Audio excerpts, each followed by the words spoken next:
Mga kaibigan, tingnan natin. Tingnan natin kung luto na itong ating Hocks Kare-Kare. Pata Kare-Kare. Okay na.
Magandang araw mga kaibigan.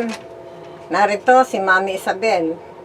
Tayo magluluto ng ating recipe na pork hocks kare-kare or pork pata. Narito ang mga ingredients ng ating recipe na kare-kare. Narito ang talong. Narito ang tubig na may kasamang broth.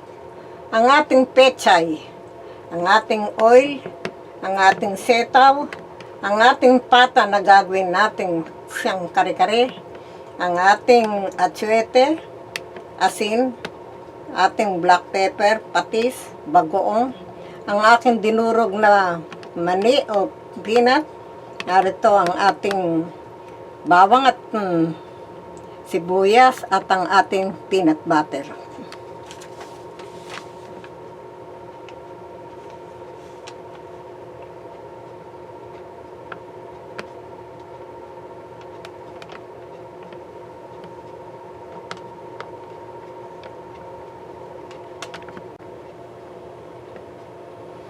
O mga kaibigan, narito ang ating kasirola na nilagyan ko na ng tubig para sa pagpapalambot ng ating pata.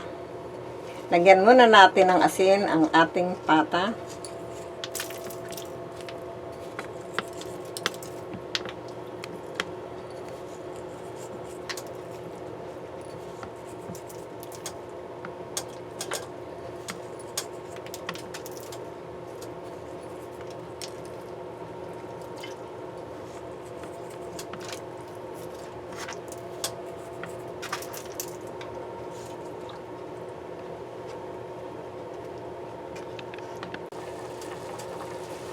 Mga kaibigan, malambot na ang ating pork hocks kare-kare. At tayo'y magigisa na. So, itabi muna natin yan, ano? So, itatabi muna natin. Mga kaibigan, tayo mag-uumpisa ng maggisa. Narito ang mantika.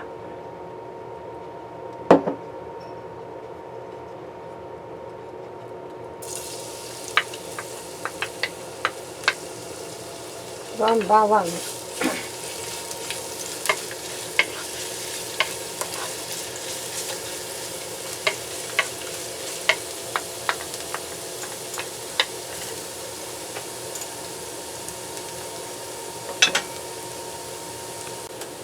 Mga kaibigan, ito na ang sibuyas naman ang kasunod dahil brown na ang ating bawang.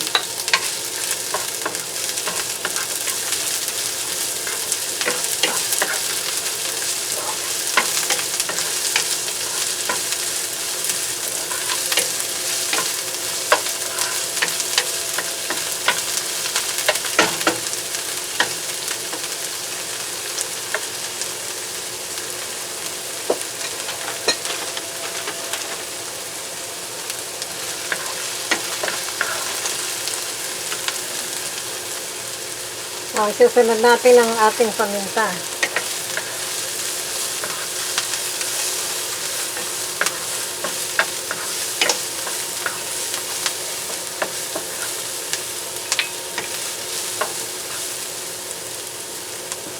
Lalagay na natin ang ating pork pata.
Ngayon ilalagay natin ang ating atsuete. Nilagyan ko na ng tubig.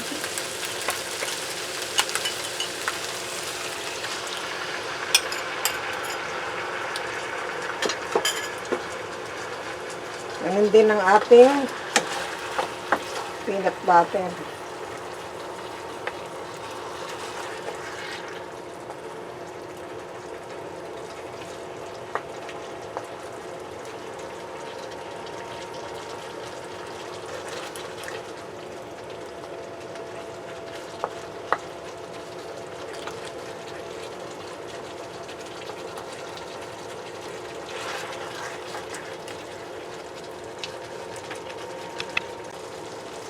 Ito pa, idadagdag natin ng ating peanut. Bumalik. Dinurog ko na. Yan yung may kasamang walnut, ano? Walnut at saka mani.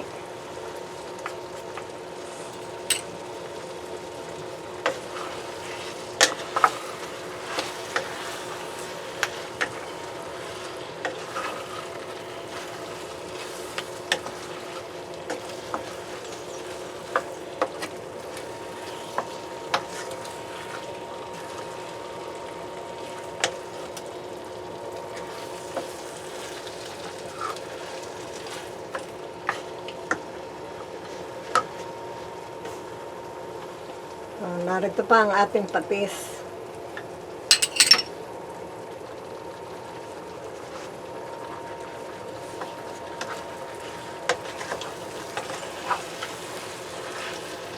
Kasama na natin ang ating broth.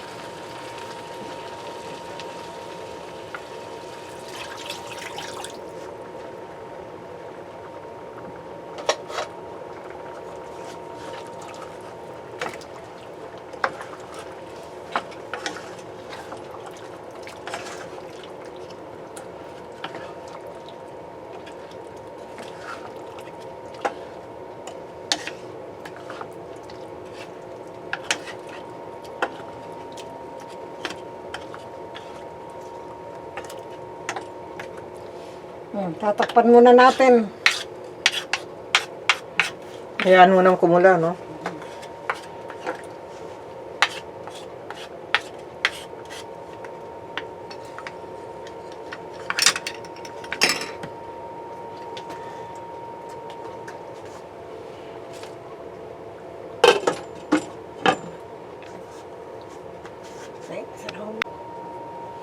Mga kaibigan, ilalagay na muna natin ang ating sitaw. Yung string beans.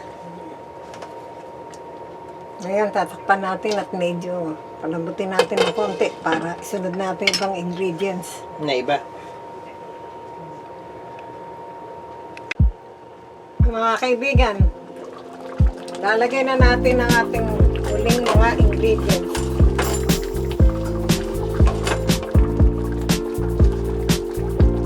Ito ang ating talong.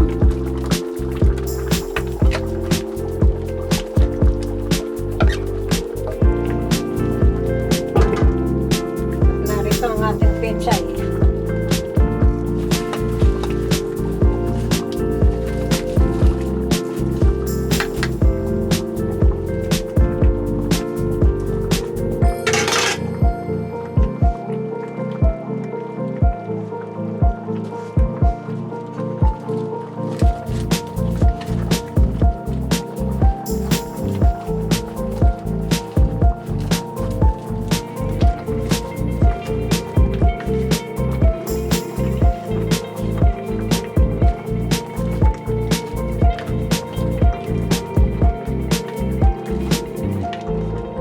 Munang tatakpan para antayin natin silambot parehas.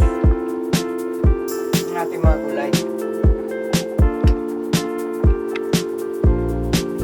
Mga kaibigan, tingnan natin.